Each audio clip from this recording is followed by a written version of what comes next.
Hey everybody, we've made a lot of progress in the past 5 years. So much going on now, but it definitely feels like we're on the home stretch of the Great Awakening. And now the fringe minority has become the fringe majority. And we knew this would eventually happen. So to those that don't know me, I'm Herman, a very busy civil rights activist. I've jumped right into this back in 2020 when I seen the bodies dropping in Wuhan. You may have seen my protests against drag story time, or seen our overpass rallies above the freeway. So this will be my next video in my series on exploring possible solutions to what's happening. I've been at this for a long time, since I woke up during the Occupy Wall Street. And that's when I really woke up. And like a lot of you, I went right down the rabbit hole. I watched a lot of documentaries, argued with a lot of strangers, and spent many sleepless nights staring at the ceiling, realizing how corrupt and evil this world is, and what it'd take to turn us around. And that's when I got into this really obscure topic known as future forecasting. Curiously, it's a topic you won't see in public libraries, and I haven't seen it in any universities. And you gotta wonder why, right? Because who'd want to be able to predict the future? Makes no sense, but you can bet your bottom dollar that the parasites are well versed in this. And that's why it seems like they're playing fifth-dimensional chess with us. So a curious thing about this field of study is it's mostly tech people in it, and thus they're very progressive and liberal. And most of them got blindsided by the scamdemic. So I'll be providing a future perspective of this, of a right-leaning, libertarian, conservative person with a pretty good track record for planning and execution of plan. So naturally, forecasting the future helps with planning a course of action, but it's even better for deciding which personal traits to develop for the challenges going forward. And that right there is where it all starts. So this is my next video in my series on exploring solutions to what's happening. So it all starts with foundational knowledge that will make the solutions make sense, because it's fairly complicated. And I'll do my best to explain. So with all this, I would like to find others that want to co-create a legacy of human excellence, because that's what it's going to take to survive the future. First and foremost, the middle class will continue to erode, and the only way to survive will be to level up. The future is going to be very, very competitive. So self-improvement is the ultimate form of rebellion. And it all starts with avoiding distractions. And they're doing their best to hijack our attention. They're doing a pretty good job, right? Lots going on. It's always something. And you gotta wonder, what are they distracting us from?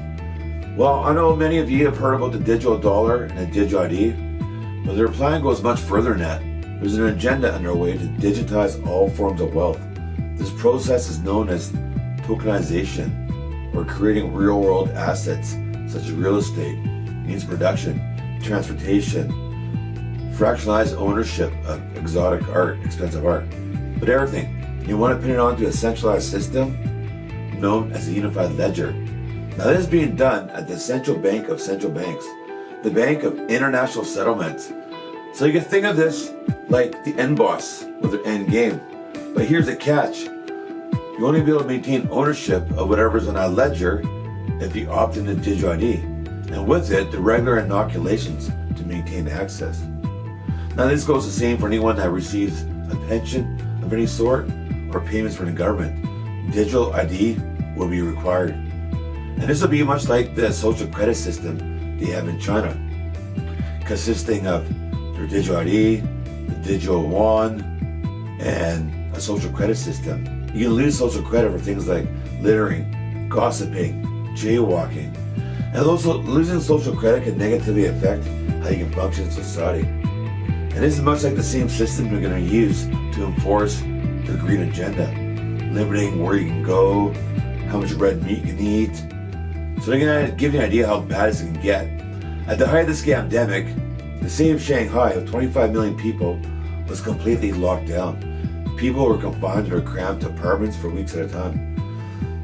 They were yelling and screaming at their windows for mercy, and the authorities just flew drones in between the buildings, urging people to stay calm, relax.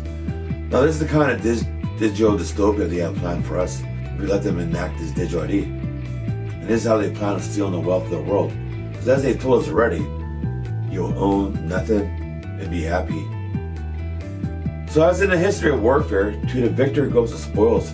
But only this time, there's no battlefield.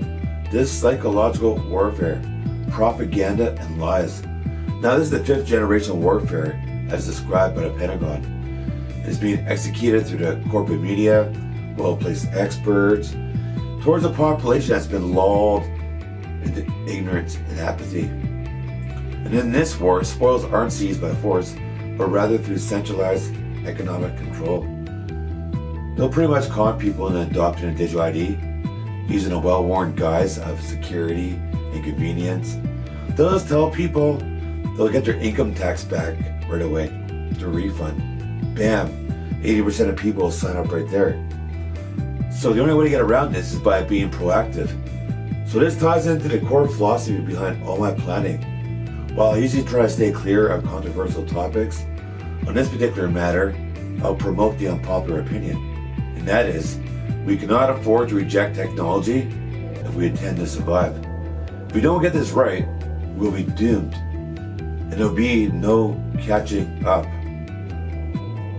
The fact is, no one will survive living like the Amish in the future. In a future with robot dogs, and when they're spraying the skies. So in the meantime, the globalists will continue building their totalitarian dream, using technology, a tool like any other that can be used for good or evil. But the real threat is not technology itself, but rather the centralization of power. And I must repeat this because it's very important. It's not technology itself that's the threat, but rather the centralization of power. And you can see this being done right now through the formation of the European Union, the World Economic Forum, the World Health Organization, the International Monetary Fund, so on and so forth. So naturally, decentralization is the only solution. And that means a decentralized internet that can't be censored and decentralized finance because, after all, true freedom is impossible without financial freedom. And I don't just mean being rich, but I mean the ability to engage in commerce freely without the intrusion of a third party. All the while, retain the option of using a sound money that can't be controlled or created out of thin air. So this is where the freedom starts. When you look at the history of warfare, the side that fails to adopt the emerging technology loses, whether that's cannons, muskets, machine guns, mechanized warfare, steel shipbuilding, airplanes. And I'll talk more about the current technology that can be used to secure our freedoms in future videos.